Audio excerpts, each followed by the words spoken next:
मध्य प्रदेश में विधानसभा चुनाव का समय चल रहा है। प्रत्याशी भी जुबानी बयान देने में पीछे नहीं हट रहे। आज पत्रकारों से आमने सामने हुए संजय शुक्ला ने अपने भाजपा प्रत्याशी कैलाश विजयवर्गीय पर जमकर निशाना साधा।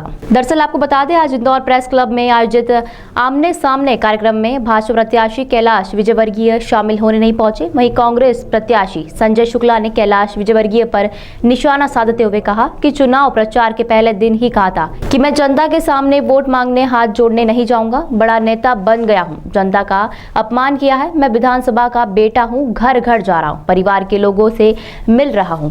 मैंने मेरी विधानसभा में विकास किया है। क्षेत्र में 6 पानी की टंकियां बनवाई है, 100 गार्डन में जिम लगवाई है, पानी की लाइन बिछाई है। कोरोना के समय 3 लोगों ने ही जनता की सेवा की। हॉस्पिटल में डॉक्टरों ने, मीडिया और मैंने लोगों तक खाना पहुंचाया, इंजेक्शन पहुंचाए हैं। लेकिन भारतीय जनता पार्टी का एक भी नेता जनता को ही सेवा करने के लिए अपने घरों से बाहर नहीं आया। उनको डर था कहीं उनको कोरोना ना हो जाए। लेकिन मैंने मेरे परिवार की सेवा की है। मैंने लोगों से, बच्चों से, पिता से 2 महीने तक नहीं मिला हूं। मेरी जान जोखिम में डालकर जनता की सेवा की और विधानसभा 1 से बेटा ही जीतेगा। कैलाश विजयवर्गीय मेरे पिता तुल्य हैं और अपने बेटे के सामने चुनाव लड़ने आए हैं। आपको चुनाव लड़ना था तो आप 3 नंबर से लड़ते, 5 से लड़ते या महू से लड़ते। मेरे पिताजी ने पहला टिकट कैलाश विजयवर्गीय जी को दिलवाया था। परिवार को तोड़ने का काम कर रहे हैं कैलाश विजयवर्गीय। एक घर में 2 टिकट नहीं दिए जाते, लेकिन मेरे घर में भाजपा से टिकट दिया है। देखिए, सबसे पहले मेरी विधानसभा में मैंने 6 टंकियाँ बनवा दी, जो टंकियाँ आज तक नहीं बनी थी। उसके अलावा 9 वार्ड में मैंने नर्मदा लाइन डलवा दी। मैंने 100 बगीचों में जिम लगवा दिए और कम से कम 18 स्कूल बनवा दिए। करोड़ रुपए के मैंने विकास करा दिए। ये सब विकास कहाँ से हो रहा है? जो 15 साल में वो नहीं कर पाए तो 5 साल के अंदर में इतना जो काम करा है, ये बहुत बड़ी बात है। उनके सरकार, उनकी विधायक, उनके मुख्यमंत्री, उनके प्रधानमंत्री उनके थे, उनकी सरकार थी, वो विधायक थे। मेरे तो विपक्ष में होने के बाद मैंने इतना काम करा है। आंदोलन की बात रही तो आंदोलन से काम नहीं होता, काम से, अधिकारी से काम कैसे कराना चाहिए वो मुझे आता है।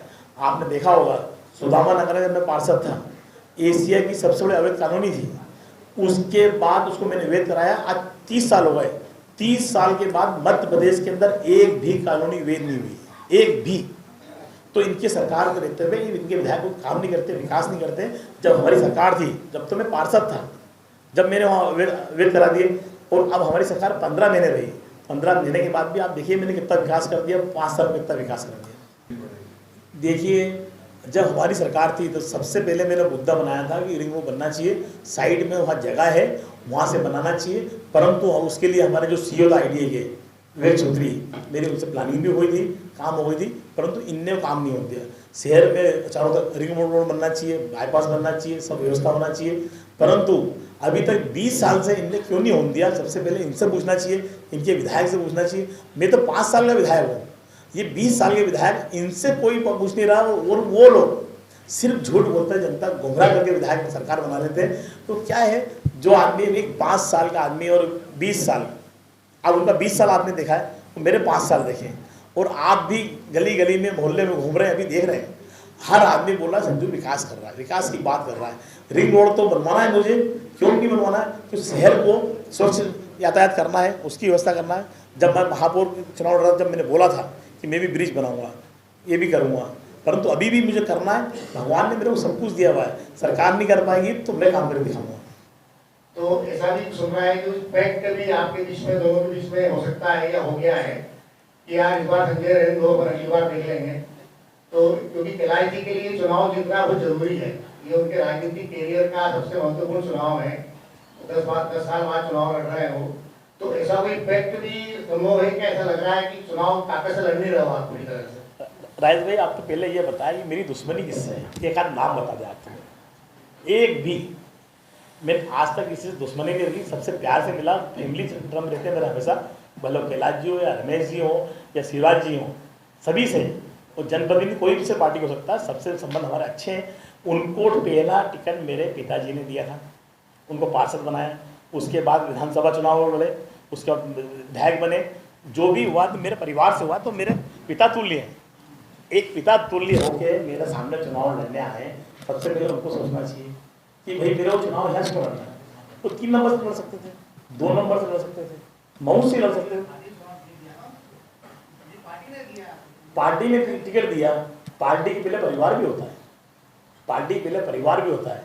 आपका ही परिवार है, मेरा भी परिवार है, तो अपन पहले चिंता किसी पालते हैं कि मेरा बच्चा पढ़े लिखे बड़ा और पोस्ट में जाए, मेरा मकान होना चाहिए, मेरे घर में गाड़ी होना चाहिए, मेरा बच्चा जिंदगी में आगे बढ़े। परंतु सबसे पहले उनने अपने बच्चे को पीछे किया, अपने बच्चे को जिसको आगे बढ़ाना चाहिए वो पीछे होके सिर्फ मुख्यमंत्री बनने के लिए वो चुनाव लड़ने की आए, जनता का भला करने नहीं आए। और जो आदमी आज ही बोल रहा है विधायक बन गया तो चुनाव नहीं होना चाहिए, ये तो लोकतंत्र की हत्या कर रहा है। आज ये भी कर रहे हैं, मैं विधायक चुनाव नहीं हुआ, वोटिंग नहीं हुआ, जनता ने वोट डाला, उसके पहले विधायक बन गए। मैं तो विधायक बना हूँ और आगे भी रहूँ, अभी विधायक हूँ और आगे भी विधायक रहूँगा। जब 17 तारीख के बाद मेरे परिवार मेरे लिए पूरी ताकत से लगाए, आप जाके देखिए मेरे पूरी विधानसभा में मेरे माता है, बहनें, मेरे बुजुर्ग, मेरी बहनें लगातार मेरा जनसंपर्क करके स्वागत कर रही हैं। क्यों कर रही कि इस बेटे को जिताना, नेता को जिताना। और वो नेता भी ऐसे हैं जो एक वो अपराध ऐसा है कि मैं उसके लिए बोलना, मैं नाम नहीं बोलना चाहता, वो अपराध करके चुनाव लड़ने आए, ऐसे आदमी को कोई नहीं जिताएगा तो बेटे को। ताज़ा खबरों के लिए सब्सक्राइब करें JSR टाइम्स और साथ ही नोटिफिकेशन पाने के लिए बेल आइकन को दबाएं।